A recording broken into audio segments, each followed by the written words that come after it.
జనజాతి గౌరవ్ అనే పుస్తకాన్ని ఏ సంస్థ ప్రచురించింది? Indira Gandhi national centre for the arts. Indira Gandhi జాతీయ కళా కేంద్రం గిరిజన చరిత్ర, సంస్కృతిని నమోదు చేయడానికి జనజాతి గౌరవ్ అనే పుస్తకాన్ని ప్రచురించింది.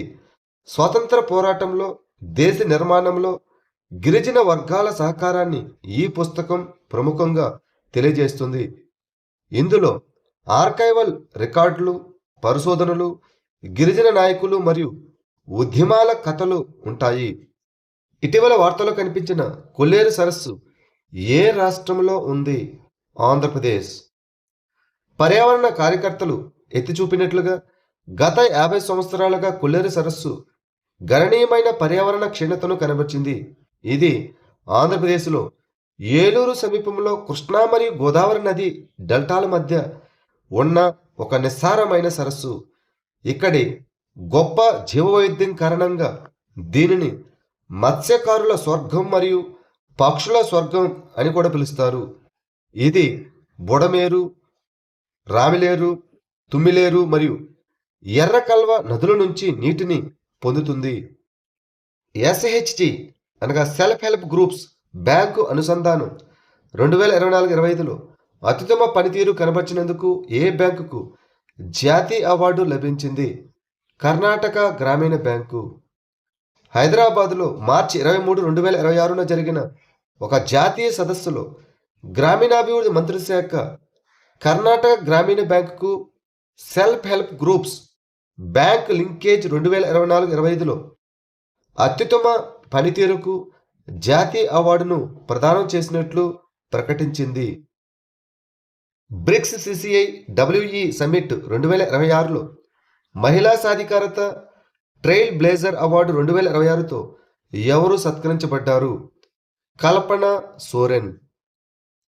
క్షేత్రస్థాయి మహిళా నేతృత్వంలోని అభివృద్ధిని ప్రోత్సహించడంలో ఆమె చేసిన కృషికి గుర్తింపుగా న్యూఢిల్లీలో జరిగిన బ్రిక్స్ సిసిఐ డబ్ల్యూఈ సమ్మిట్ 2026లో కల్పన సోరెన్కు women empowerment trail blazer award 2026తో సత్కరించారు. జార్ఖండ్లోని గ్రామీణ, గిరిజన ప్రాంతాల్లో మహిళలకు సాధికారత కల్పించి వారిని పారిశ్రామికవేత్తలుగా, ఆర్థిక, సామాజిక ప్రగతికి చురుకైన భాగస్వాములుగా తీర్చిదిద్దడంలో ఆమె చేసిన కృషిని ఈ అవార్డు ప్రముఖంగా ప్రస్తావిస్తుంది. వరుసగా తన 2వ టైటిల్ను కైవసం చేసుకుని జేఎస్డబ్ల్యూ ఇండియన్ ఓపెన్ 2026ను ఎవరు గెలుచుకున్నారు? అనాహత్ సింగ్. మార్చి 22, 2026న జరిగిన ఫైనల్లో హనా మోతాజును ఓడించి అనాహత్ సింగ్ వరుసగా తన 2వ జేఎస్డబ్ల్యూ ఇండియన్ ఓపెన్ 2026 టైటిల్ను కైవసం చేసుకుంది. ఆమె 11-5, 11-6, 9-11, 11-6 స్కోర్ లైన్తో అద్భుతమైన ప్రదర్శన కనబర్చింది. ఇక పురుషుల టైటిల్ను అభయ్ సింగ్ గెలుచుకోవడంతో పాటు ఈ టోర్నమెంటు ప్రపంచ స్క్వాష్లో భారతదేశం యొక్క పెరుగుతున్న ఉనికిని ప్రతిబింబిస్తుంది. ఇటీవల వార్తలో కనిపించిన లెటాన్ నది ఏ దేశంలో ఉంది? లెబనాన్. ఇటీవల ఇజ్రాయెల్ వైమానిక దాడులు లెబనాన్ దక్షిణ తీర రహదారిలోని లిటానీ నదిపై ఉన్న కాశ్మీర్ వంతెనను ధ్వంసం చేశాయి. ఈ లిటానీ నది లెబనాన్లోని అతి పొడవైన మరియు ప్రధాన నది. ఇది బాల్బెక్ పశ్చిమాన ఉద్భవించి లెబనాన్ మరియు యాంటీ లెబనాన్ పర్వతాల మధ్య ఉన్న బెకాలోయ గుండా నైరుతి దిశగా ప్రవహిస్తుంది. చివరకు ఇది మధ్యధరా సముద్రంలో కలుస్తుంది. బుర్హా చపోరి వన్యప్రాణుల అభయారణ్యం ఏ రాష్ట్రంలో ఉంది? అస్సాం. సంరక్షణ ప్రయత్నాలను బలోపేతం చేసేందుకు అస్సాం ప్రభుత్వం అస్సాంలోని సోనిత్పూర్ జిల్లాలో ఉన్న బుర్హా చపోరి వన్యప్రాణుల అభయారణ్యానికి ఆనుకుని ఒక కొత్త రిజర్వ్ ఫారెస్ట్ను ఏర్పాటు చేయడానికి యోచిస్తున్నది. ఈ బుర్హా చపోరి వన్యప్రాణుల అభయారణ్యం అస్సాంలోని బ్రహ్మపుత్ర నది దక్షిణ ఒడ్డున ఉంది మరియు ఇది లాకోవా బుర్హా చపోరి పర్యావరణ వ్యవస్థలో ఒక భాగం. ఇది తూర్పున కజరంగా జాతీయ ఉద్యానవనం, పశ్చిమాన వరాంగ్ జాతీయ ఉద్యానవనం మరియు దక్షిణాన లాకో వన్యప్రాణుల అభయారణ్యం మధ్య వ్యూహాత్మకంగా ఉంది. యాక్టినిడియా ఇండికా అనే కొత్త అడవి కివి జాతిని ఇటీవల ఏ రాష్ట్రంలో కనుగొన్నారు? Arunachal Pradesh. Botanical survey of India BSI శాస్త్రవేత్తలు అరుణాచల్ ప్రదేశ్లో యాక్టినిడియా ఇండికా అనే కొత్త అడవి కివి జాతిని కనుగొన్నారు.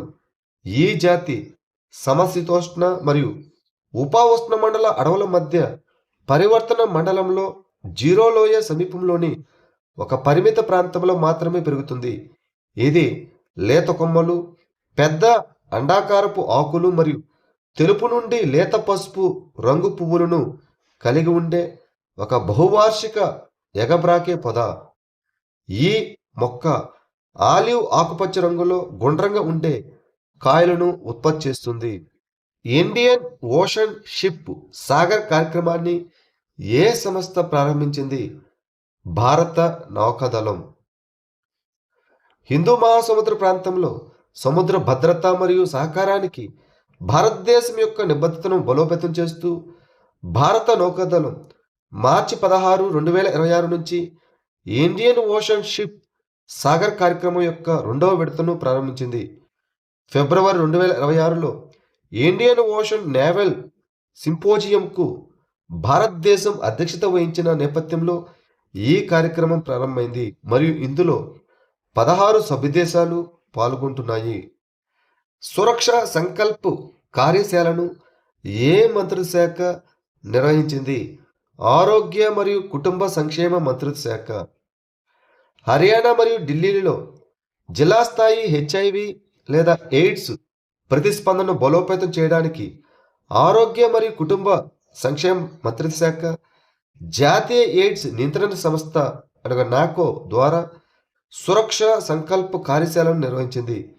ఈ సురక్ష సంకల్ప కార్యశాల అనేది ఒక జాతీయ స్థాయి వర్క్షాప్ కార్యక్రమం. సమన్వయంతో కూడిన డేటా ఆధారిత ప్రణాళిక మరియు భాగస్వామ్యాల భాగస్వామ్యం ద్వారా జిల్లా స్థాయి హెచ్ఐవి లేదా ఎయిడ్స్ ప్రతిస్పందనను మెరుగుపరచడమే దీని యొక్క లక్ష్యం. బుటిస్ బర్గా భీమే అనే కొత్త ఉప్పునీటి చేప జాతి ఇటీవల ఏ రాష్ట్రంలో కనుగొనబడింది? పశ్చిమ బెంగాల్. పశ్చిమ బెంగాల్లోని తమ్లుక్ సమీపంలో హుగ్లీ నదికి ఉపనది అయిన రూపనారాయణ నదిలో శాస్త్రవేత్తలు బుటిస్ బర్గాభీమే అనే కొత్త ఉప్పునీటి చేప జాతిని కనుగొన్నారు. బుటిస్ బర్గాభీమే బుటెడ్ కుటుంబానికి చెందినది. దీనిని సాధారణంగా గడ్జియన్ గోబీ అని కూడా పిలుస్తారు. ఇవి సాధారణంగా నదులు సముద్రంలో కలిసే చోట ఉండే ఉప్పు నీటిలో నివసిస్తాయి. దీనికి సంబంధించిన చాలా చేపల్లో కళ్ళ మధ్య నునుపైన ప్రదేశాలు ఉండగా దీనికి మాత్రం కళ్ళ మధ్య పులుసులు ఉండడం వల్ల ఈ జాతి ప్రత్యేకంగా నిలుస్తుంది. ఇటీవల వార్తలో కనిపించిన చాప్ గారస్ ఎన్గాంకియే ఏ జాతికి చెందినది? సముద్రపు పీత. జులాజికల్ సర్వే ఆఫ్ ఇండియా ఇటీవల గోవాలోని మడ అడవుల్లో చాప్ గారస్ ఎన్గాంక్రియే అనే కొత్త సముద్ర పీత జాతిని కనుగొంది. ఇది భారతదేశ పశ్చిమ తీరం వెంబడి ఉన్న బురదతో కూడిన అంతర జలమడ అడవుల్లో కనిపిస్తుంది. టెలిమానస్ ఏ మంత్రిత్వ శాఖ యొక్క కార్యక్రమం? ఆరోగ్య మరియు కుటుంబ సంక్షేమ మంత్రిత్వ శాఖ. టెలిమానస్ అనగా రాష్ట్రాల వ్యాప్తంగా టెలిమానస్ ఆరోగ్య సహాయం మరియు నెట్వర్కింగ్ 36 రాష్ట్రాలు మరియు కేంద్రపాలిత ప్రాంతాల్లో 53 సెల్లను ఏర్పాటు చేసింది మరియు 20 భాషల్లో సేవలను అందిస్తుంది.